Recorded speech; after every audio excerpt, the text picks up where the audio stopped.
नमस्कार, मी आशिष मगर. स्वागत आहे तुमचं एटीएम गुरु एज्युकेशनवर. आणि सगळ्यात महत्त्वाचा मुद्दा काय आहे सध्या तर आता शाळेमध्ये ॲडमिशन सुरू झाले आहेत. प्रत्येक पालकाला वाटतं की आपला मुलगा चांगल्या शाळेत शिकावा, त्याचं भविष्य घडावा आणि म्हणून त्याने इंग्लिश मीडियमच्या शाळेमध्ये जावं, त्याला इंग्लिश चांगली यावी. पण खरंच इंग्लिश मीडियमच्या शाळा तुमच्या मुलांचं भविष्य घडवतात की भविष्य बिघडवतात, यावर कधी आपण विचार केलाय का? आज आपल्याला तेच पाहायचं की इंग्लिश मीडियम मुलांचे आयुष्य उद्ध्वस्त करते का? आणि हे मी नाही सांगणार, तुम्ही स्वतः तपासून पाहायचं. मी काही पॉईंट्स दिले आहेत, त्या पॉईंट्सनुसार तुम्ही तुमचं चेक करून पाहायचं की आपला मुलगा याच्यातलं काय करतो, काय करत नाही, नेमकं काय घडतंय त्याच्यासोबत. बरोबर आहे? आता या व्हिडिओचा उद्देश हा नाही की इंग्लिश मीडियमच्या शाळांना बदनाम करायची किंवा इंग्लिश मीडियममध्ये शिकणाऱ्या मुलांचं मनोधैर्य कमी करायचं किंवा पालकांना कमी लेखायचं की तुम्ही एवढे पैसे तिकडे का भरला, किंवा असंही नाही की सरकारी शाळा खूप चांगल्या आहेत आणि सरकारी शाळेत तुमच्या मुलांना. हा माझा कोणताही उद्देश नाही. माझा उद्देश फक्त एवढा आहे की ज्या मुलासाठी तुम्ही एवढी धडपड करता, ज्या मुलासाठी तुम्ही रक्ताचं पाणी करता, ज्या मुलासाठी तुम्ही एवढाली फीस भरता, ती मुलं खरंच भविष्यामध्ये यशस्वी होतील का? म्हणजे यशस्वी म्हणजे ते डॉक्टरच व्हावं, इंजिनियरच व्हावं असं काही नाही, पण ती माणूस म्हणून सगळ्याच गोष्टीला समायोजन करू शकतील का? अवघड परिस्थितीला तोंड देऊ शकतील का? आणि आलेलं अपयश पचवू शकतील का? ते एक स्वावलंबी व्यक्ती, नागरिक म्हणून ते पुढे येतील का? हे सगळे मुद्दे मी तुम्हाला सांगणार. ते मुद्दे तुम्ही स्वतः चेक करायचे आणि ठरवायचे की कोणाचं चुकतंय. पालक म्हणून आपलं काही चुकतंय का? शाळांचं चुकतंय का? विद्यार्थ्यांचं कोणाचं काय चुकतंय हे तुम्ही स्वतः तपासा. व्हिडिओ अत्यंत महत्त्वाचा आहे. तुम्ही आतापर्यंत मोबाईलमध्ये नाही त्या गोष्टी पाहिलेल्या असतील, उगाच टाइमपास करण्यासाठी 2-2 तास मोबाईल पाहिला असेल, पण ही गोष्ट तुमच्या लेकराच्या भविष्याशी अत्यंत निगडीत आहे, अत्यंत महत्त्वाची आहे. म्हणून व्हिडिओ शेवटपर्यंत पहा, कारण तुमच्या मुलाचं भविष्य हा व्हिडिओ पाहून बदलू शकतं, किंवा तुम्ही स्वतः आणि तुमचा मुलगा किंवा तुमचे लेकरं जे आहे शाळेतले ते स्वतःचं आयुष्य बदलू शकतात. म्हणून ते बदलू शकण्यासाठी किंवा तो बदल घडण्यासाठी हा व्हिडिओ पाहणं महत्त्वाचं आहे. नुसताच पाहू नका. जर तुम्हाला व्हिडिओ आवडला तर एटीएम गुरु एज्युकेशन या चॅनलला सबस्क्राईब पण करा आणि व्हिडिओ स्टेटसला शिवा आणि शेअर करा जास्तीत जास्त, कारण तुमची पुढची पिढी वाचवायची असेल तर असे व्हिडिओ येणं खूप गरजेचं आहे. तर व्हिडिओ पहा. चला बघा, आपण काही मुद्दे दिलेले आहेत, त्या मुद्द्यानुसार तुम्ही तुमचं ठरवायचं. मी काही बोलणार नाही, मी ठरवणार नाही की काय होतं आणि काय नाही. ते पहिली गोष्ट आहे सकाळी उठणे. तुमचा मुलगा सकाळी स्वतःहून उठतो का? मुलगा मुलगी जे असेल ते तुमचं पाल्य, तुमचा विद्यार्थी, तुमच्या घरातलं जे काही लेकरू आहे ते लेकरू स्वतः सकाळी उठतं का, की त्याला पालक उठवतात? म्हणजे पालक म्हणजे कोण? तर आई वडील. आई वडील उठवतात की ते स्वतः उठते, हे तुम्ही पाहून घ्या, एकदा चेक करायचं. ठीक आहे, ओके. तुम्ही तुमचीच खून करायची. जर तो स्वतः उठत असेल सकाळी तर स्वतःच्या रकान्यात खून करा. जर तो आई वडील उठवत असतील तर आई वडिलांच्या रकान्यात खून करा. ओके, ठीक आहे. दुसरा मुद्दा आहे ब्रश कोण करतं. म्हणजे ते उठल्याबरोबर आपलं बाथरूमला जाणं येणं, नंतर हाताने स्वतः ब्रश घेणं, ब्रश करणं, असं तो करतो की तुम्ही त्याला दंडाला धरून ब्रशपर्यंत नेता, त्याला ब्रश देता, त्याला पेस्ट लावून देतात, त्याला काही लोक पालक तर त्याला अगदी दात सुद्धा घासून देतात. असं करतात का, की तो स्वतः करतो? ओके, ठीक आहे. हे सुद्धा तुम्ही चेक करा. आता याच्यामध्ये तुम्ही म्हणसाल सर आमचं लेकरू KG 1लाच आहे, प्ले ग्रुपलाच आहे, तर प्ले ग्रुपवाल्याला अजून स्वतःची शी स्वतःही धुता येत नाही, तीही तुम्हालाच धुवून द्यावं लागते. त्यांच्याबद्दल बोलत नाही मी बोलतोय पहिलीपासूनचे पुढचे लेकरं, म्हणजे पहिली ते पुढे, आहे की नाही? पहिली ते पुढे. ओके, ठीक आहे. प्ले ग्रुपवाल्यासाठी आपण ते पण सांगणार आहोत, पण नंतर सांगूयात, हे की नाही? आता पहा, आंघोळ करणे. स्वतःहून आंघोळीला जातो, आपले कपडे वगैरे सगळं घेऊन, टॉवेल घेऊन आंघोळीला जातो, करतो की तुम्हाला ते सगळं नेऊन द्यावं लागतं किंवा त्याला सगळ्या गोष्टी कराव्या लागतात. त्यांना तिथून आल्यावर डोकं पुसून द्यावं लागतं, कपडे घालून द्यावं लागतं, सगळ्या गोष्टी तुम्हाला कराव्या लागतात का तो स्वतःहून करतो? तो करत असेल तर तो, नसेल करत तर तुम्ही. शाळेची तयारी कोण करतं? त्याची पिशवी भरणं, बॅग भरणं, डब्बा भरणं, रुमाल घेणं, टाय, सॉक्स, बूट जे काही असेल त्याचं ते स्वतः करतो की तुम्ही करता? जर तुम्ही करत असाल तर तुम्ही या खाण्यात हे करा. त्यानंतर जेवण करणे. तो जेवण करणे म्हणजे कसं, की त्याला तुम्हाला जेवू घालावं लागतं का? वारंवार त्याच्या मागे पळावं लागतं का? जेव बाबा, हे घे, जेवण कर, ही पोळी चुरून दे, भात चुरून दे, त्याच्या मागे ताट घेऊन फिर, असं करावं लागतं का? तो स्वतः वेळच्या वेळेला स्वतःहून आपलं ताट वाढून घेतो आणि छानपैकी जेवण करतो, ताट परत पुन्हा नेऊन ठेवतो जिथं धुतात आपण भांडी, तिथं ती सगळं तुम्हाला करावं लागतं. हे सुद्धा तुम्ही पहा, जर तुम्ही करत असाल तर तुमच्या खाण्यात. त्याच्यानंतर शाळेत जाताना त्याला बॅग बिग घेऊन सगळं घेऊन ॲटोपर्यंत नेऊन सोडावं लागतं का? त्याची सगळी तयारी करून द्यावं लागते का? किंवा तो स्वतः तयारी करतो? काय करतो नेमकं? स्वतःचं स्वतः करत असेल तर स्वतः क्लिक करा, म्हणजे या रकान्यामध्ये टिक करा. नसेल तर तुम्ही पालकाच्या रकान्यात टिक करा. दप्तर आणि पुस्तके आवरणं. समजा तो आलाय, अभ्यास केलाय, त्याने अभ्यास केल्यानंतर स्वतःचे दप्तर पुस्तक स्वतः आवरतो का, की तुम्ही आवरून ठेवता? त्याची पेन पेन्सिल जे काय आहे ते जागच्या जागेवर कोण ठेवतं? तो ठेवतो की तुम्ही? तो ठेवत असेल तर त्या स्वतःच्या रकान्यात हे करा, म्हणजे विद्यार्थी स्वतः करत असेल तर, नसेल करत तर तुम्ही इकडे टिक करा. त्यानंतर कपडे बदलणे किंवा त्याच्या कपड्याच्या घड्या घालून ठेवणे, हे सगळं कोण करतं? तुम्ही करता की ते करतोय? हे सुद्धा तपासा. त्याच्यानंतर स्वाध्याय म्हणजे होमवर्क. आता होमवर्क करण्यासाठी तर आपल्या इथं नवरा बायकोचे भांडण आहेत, तुफान भांडण आहेत, पुन्हा कमी नाहीत. ते म्हणते तू करून घे, ते म्हणते तू करून घे. दोघं नवरा बायको फुल टेन्शनमध्ये आहेत. आणि सध्याच्या कंडिशनमध्ये जर असं असेल की लेकरू फक्त लिहित आहे, अक्षर फक्त त्याचं आहे, बाकी सगळं तुम्ही करून देताय. हा चल हे लिही, चल ते लिही, किंवा वही घेऊन बसलेत, कर, कर, हे कर, ते कर. तुम्ही स्वतः त्याच्याकडून ते होमवर्क किंवा गृहपाठ करून घेता की तो स्वतः करतो, हे तुम्ही पक्क लक्षात घ्या. आणि जर तुम्ही त्याला करत असाल, तुम्ही त्याला मदत करत असाल आणि होमवर्क करून घेत असाल त्याच्याकडून, तर तुम्ही निश्चितपणे इकडे टिक करा, इकडे टिक करू नका. मैदानावर खेळणे, तो मैदानावर स्वतःहून खेळायला जातो का, की तुम्हाला म्हणावं लागतं जा रे बाबा थोडंसं खेळून ये, मोबाईल पाहणं बंद कर, टीव्ही पाहणं बंद कर, जा थोडंसं खेळून ये. याच्या दोघांपैकी नेमकं काय होतं, इकडं का इकडं? आता हे जे मुद्दे दिलेत ना, हे मुद्दे अत्यंत महत्वाचे आहेत. हे सगळं सांगणार आहे मी पुढे. जर याच्यापैकी समजा 7 मुद्दे पालक करत असतील म्हणजे आई वडील, आणि एखादे 3 मुद्दे जर विद्यार्थी करत असतील, विद्यार्थी, तर ही गंभीर बाब आहे. कशी बाब आहे? गंभीर. मागच्या 2 ते 3 वर्षापासून मी या सगळ्या गोष्टींवर अभ्यास करतो. इंग्लिश मिडियमच्या शाळा आणि मराठी मिडियमच्या शाळा, सरकारी आणि प्रायव्हेट म्हणत नाही मी, मीडियम म्हणतो, शिक्षणाचं माध्यम म्हणतोय मी, माध्यम. मला कोणत्याही शाळेला नावबोटं ठेवायची नाहीत किंवा कोणत्या शाळेला कमी लेखायचं नाही, कोणत्या शाळेचा उदो करायचं नाही, पण मी फॅक्ट सांगतोय आणि तो तुम्ही स्वतः तपासायचं की याच्यातलं तुम्ही नेमकं काय करताय आणि तुमचा मुलगा किंवा मुलगी जे आहे ते काय करतात. याच्यानंतर पुढे आणखी महत्वाचे 20 मुद्दे आहेत, ते फक्त हो की नाही मध्ये आहेत, ते खूप महत्वाचे आहे अत्यंत. आणि एवढ्या सगळ्यामध्ये जर जो काही रिझल्ट येईल त्याच्यानुसार तुम्हाला ठरवायचं की आपल्या मुलाचं भविष्य आपण कोणाच्या हातात दिलंय, ते योग्य दिशेने जाते की नाही जात, है ना. पुढचे मुद्दे काय आहेत तर बघा, जेवण पोटभर करते का, हो की नाही. पोटभर जेवतो का वेळच्या वेळेला, ठरलेल्या वेळी मस्तपैकी पोटभर तणारून जे काही घरात आहे ते खातो का, येस हो असेल तर इकडे टिक करा, नाही असेल तर इकडे टिक करा. पुरेशी झोप घेतो का. पुरेशी झोप म्हणजे कशी, की सकाळी उठला, ब्रश केला, शाळेत निघाला तर ऑटोमध्ये पेंगायले का ते, आंघोळ करताना पेंगतोय का, ब्रश करताना झोप येते का त्याला, किंवा मग शाळेत गेला तर बसताना झोप येते का, प्रार्थनेच्या वेळी डुलकी लागते का, शाळेतून आल्यावर तो डुलक्या घेतोय का, झोप घेतोय का. म्हणजे 1ली ते 5वी पर्यंतच्या मुलांनी किमान 8 ते 10 तास झोपलं पाहिजे लेकरू, 10 तास, तेवढी त्याची झोप होते का. होत असेल तर ठीक आहे, नसेल तर इकडे क्लिक करा. ठीक आहे. आता मराठी शाळेतल्या लेकरांची शाळा किती वाजता राहते, 10 वाजता.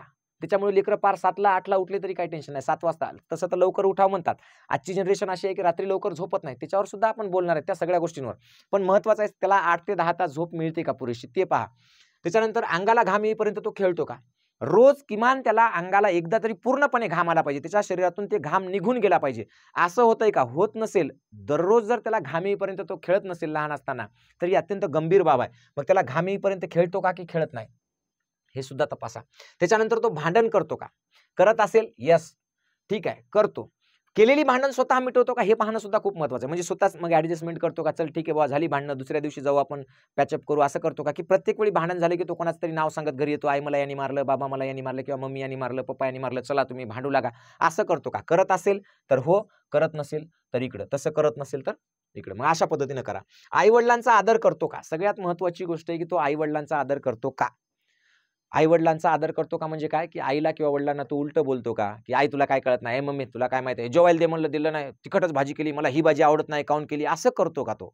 जर तसं करत असेल आणि तो आई वडिलांना जोरात आवाजात बोलत असेल, जर तो आई वडिलांचा आदर करतो असं असेल तर ठीक आहे, करत नसेल तर इकडं. चलो ठीक आहे.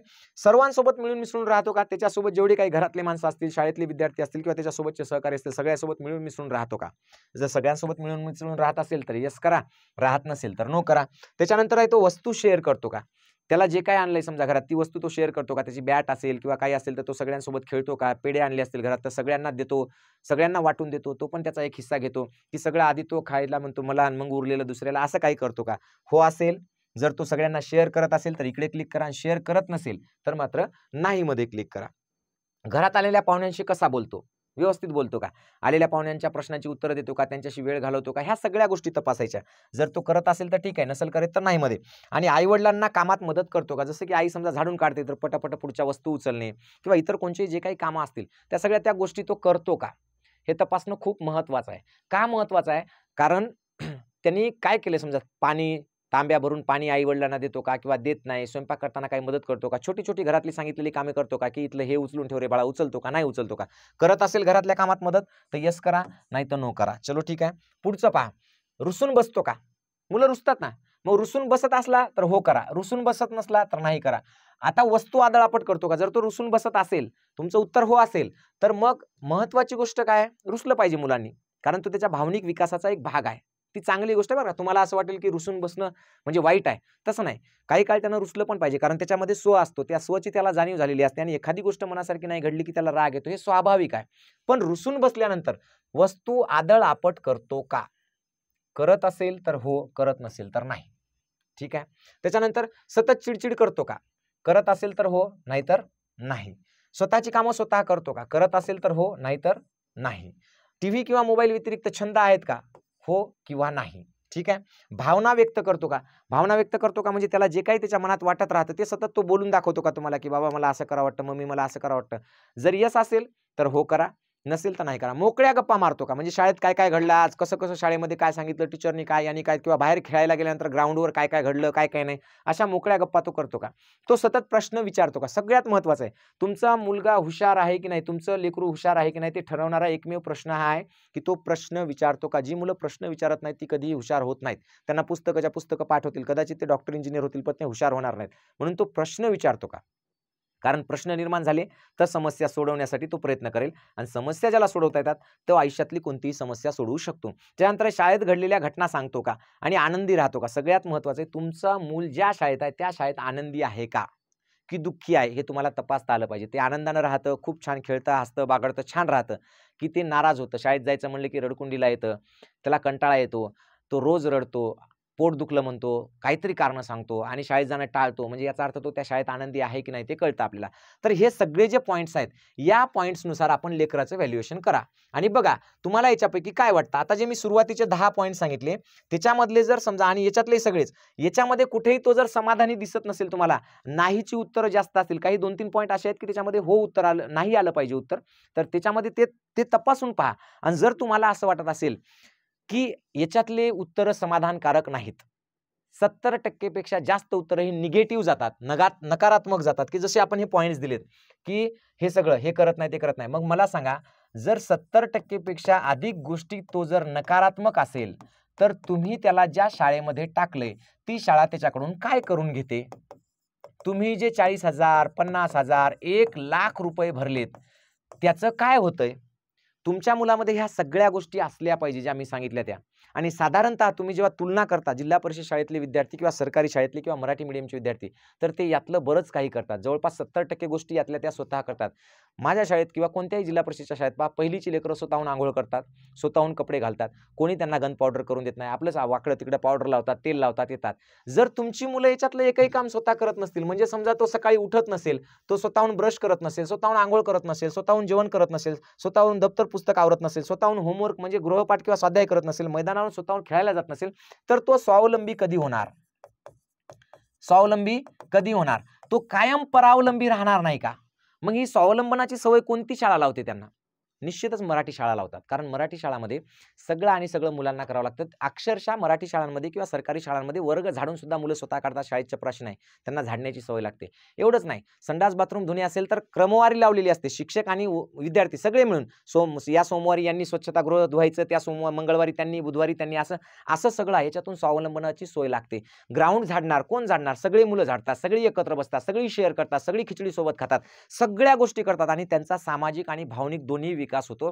पण जर इंग्लिश मीडियमच्या शाळेमध्ये एवढी फीस भरून जर असं होत नसेल आणि तुम्हाला जर वाटत असेल की आपल्या सगळ्या मुलांनी हे स्वतः करावं, सकाळी त्यांना स्वतः उठावं, त्याची कामं त्यांना स्वतः करावी, तर यासाठी आपल्याला काय केलं पाहिजे याचाही आपण विचार केला पाहिजे. ह्या सगळ्या गोष्टी तुम्हाला इतक्या सहजासहजी बदलता येत नाही. याच्यामध्ये जर निगेटिव्हिटी असेल तर हे बदलायला तुम्हाला वेळ लागणार. सगळ्यात महत्त्वाचं म्हणजे तुमचं मूल हुशार आहे की नाही हे तपासण्यासाठी याच्या आधी एक मी व्हिडिओ केला, एटीएम गुरु एज्युकेशनवरच आहे, तो तुम्ही पाहून घ्या.